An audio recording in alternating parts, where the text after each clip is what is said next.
Berberine is a bright yellow plant alkaloid that's been used for centuries in traditional medicine. It's found in barberry and golden seal, along with Oregon grape and a few other shrubs, and modern supplements isolate that alkaloid into capsules.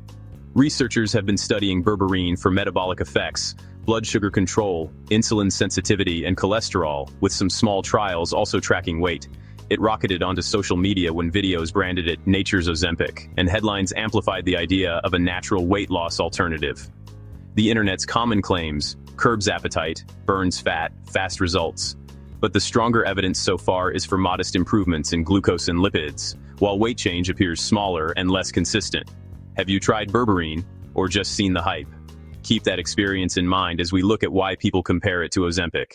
People compare berberine to Ozempic because both can influence metabolism and sometimes help with weight loss.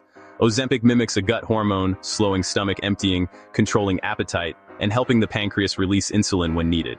Berberine works differently. It hits multiple pathways, most notably activating AMPK, which is your cell's energy sensor, which can push cells to burn more fuel and become more insulin sensitive.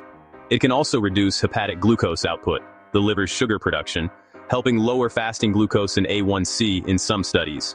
And it may modulate the gut microbiome and bile acids, with downstream effects on appetite, inflammation, and metabolism, where healthy eating and activity still amplify any benefit. Different mechanisms, overlapping outcomes, better glycemic control, and sometimes small weight changes, so the comparisons happen. Quick check.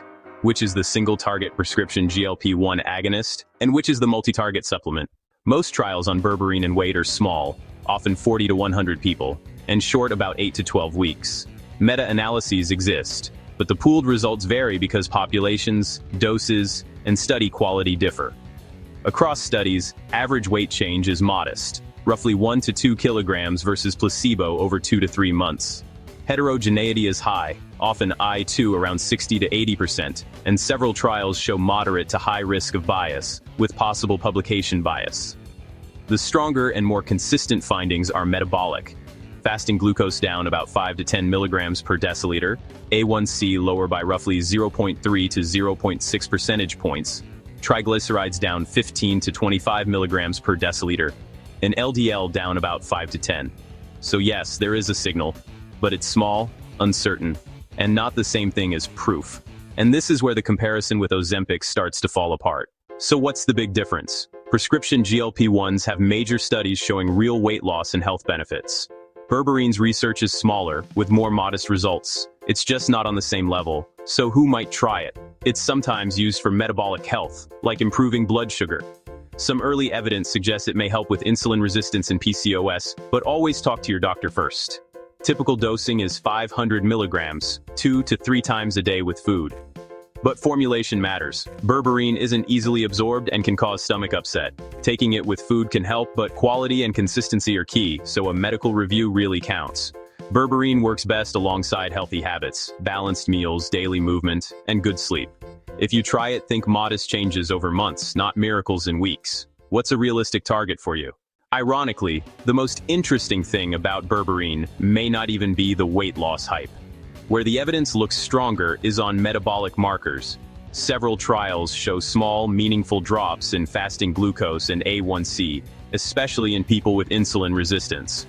Mechanistically, berberine appears to improve insulin sensitivity by activating AMPK, the cell's energy switch, and by modulating bile acid signaling along the gut-liver axis.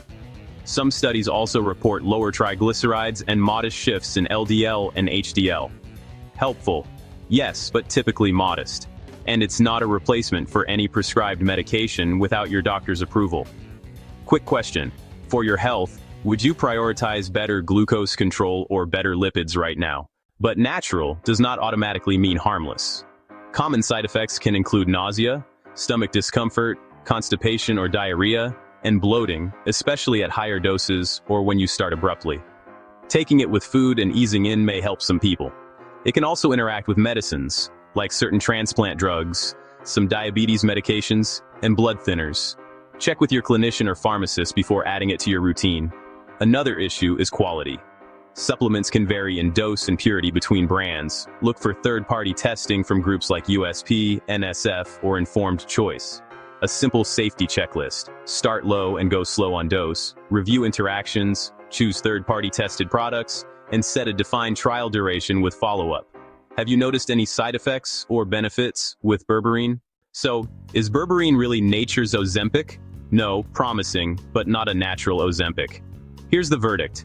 Berberine looks promising for metabolic markers, fasting glucose, A1C in some people, and triglycerides. Any weight change is usually modest. It works best alongside solid nutrition, regular activity, and good sleep. Thinking of trying it? If you're otherwise healthy and not on interacting meds, consider an 8 to 12-week trial. Track fasting glucose, A1C if appropriate, triglycerides, waste, and energy. Then ask, is it helping enough to continue? What's your top health goal right now? Weight loss, steady energy, or better blood sugar control? Have you tried Berberine before, and what did you notice?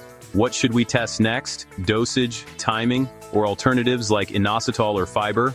Subscribe to Curious Health Club, like, share, and comment.